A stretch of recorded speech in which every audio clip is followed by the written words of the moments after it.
Hello everyone, it's me Josh, welcome to Storytime. Today we're going to be reading Little Miss Bad by Roger Hargreaves from the Little Miss Library of Books. They've all been so great so far. We're up to book 32. We've got 3 more after this. They've been awesome. Let's find out what we can learn and what we can take from Little Miss Bad. Maybe Little Miss Bad might learn to be good in this story, who knows. Let's find out. Get comfortable, get ready wherever you are, because we're about to delve into story time. That's right, here we go. Little Miss Sunshine looked out of the window and thought back on all the things that had happened in the last week. Lots of things. Lots of bad things. It's Little Miss Sunshine there. Some things were just a little bit bad. Mr. Uppity's tennis racket strings were swapped for spaghetti. I wonder who's behind all of this. Do you think Little Miss Bad? And the cream in Mr. Greedy's cream buns was replaced with toothpaste. Sounds like Little Miss Bad and Little Miss Naughty might get along very well. Some things were really quite bad. Little Miss Splendid's shower had covered her with ink. So someone put ink in the water line. And somebody had painted cracks on the walls of Mr. Worry's house. Mr. Worry was so worried that his house might fall down. He moved into his garden shed. You see the crack there? A bit of paint dripping though, so it's not a real crack. Some things were really very bad indeed. Somebody had sawn Mr. Forgetful's car in half. Fortunately, Mr. Forgetful did not get upset. He simply thought that he must have forgotten the other half and he left it at home. That's so full on. Wow.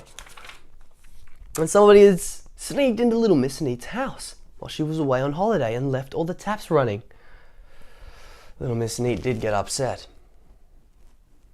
Well, things aren't going to be very neat anymore if her house is flooded with water. Nobody knew who had done all of these things, but Little Miss Sunshine had a very good idea who was behind it all. Little Miss Bad, she murmured to herself. Oh, hoo, hoo, hoo, hoo. Little Miss Bad was not good. Far from it. In fact, about as far as you can get, which is a long way. Look at that look. Ooh. Looks bad. But how to catch Little Miss Bad? This was the question that Little Miss Sunshine was turning over in her mind. And then she had an idea. A very clever idea. The next day a poster appeared in the town square. It announced that there was going to be a grand contest to discover the most mischievous, naughty, or bad trick that had been played in the last week. First prize was a fabulous holiday. How easy, said Little Miss Bad to herself. That holiday is as good as mine.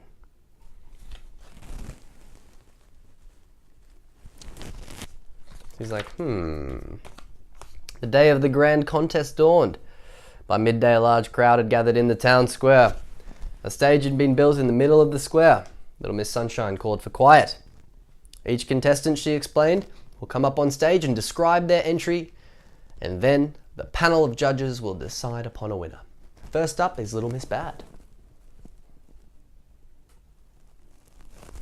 Ooh, ooh, ooh, ooh. Little Miss Bad could not wait to get on stage. She was so excited. She'd spent all the previous night trying to pick her worst or best trick, depending on how you looked at it. But she had not been able to decide. So she described them all to the crowd, from Mr. Uppity's tennis racket strings all the way through to Little Miss Neat's wet house. She described them in great detail. Uh-oh, do you think everybody might be angry at her because they're about to find out what she did? Little Miss Bad was so carried away, she failed to notice that the crowd had fallen silent.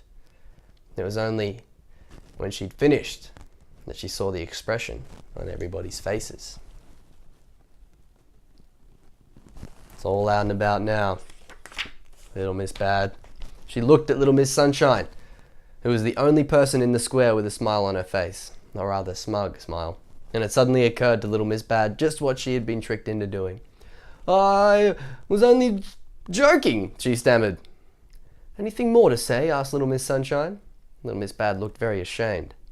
I'm sorry, she said. Little Miss Bad learned her lesson that day. The lesson continued for a number of weeks, as it took her a long time to repair all the damage and clean little Miss Neat's house.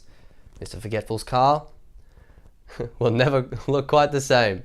Luckily, he can't remember what it looked like in the first place. But nothing she had to do was half as bad as those moments standing on the stage with the crowd glaring at her. It was a very long time before she even thought of doing anything bad. And the same could be said of one other person that day, Mr. Mischief, who slipped away from his place next to the stage and slunk off home, where he breathed a very deep sigh of relief. So Mr. Mischief must have been up next to tell all of his mischievous ways, and then he realized that that wasn't the case of that competition, that contest. Alright, that's Little Miss Bad. That's all we have time for today. One story. Be back with another one very, very, very soon. Don't you worry about that. Be well, be positive, have fun wherever you are. I'm Josh, this is Story Time. If you like these, please subscribe, click that bell below. Bye for now, but definitely not forever. See ya. Oh, my belly's rumbling, I'm so hungry. Oh-wee. Alright. See ya.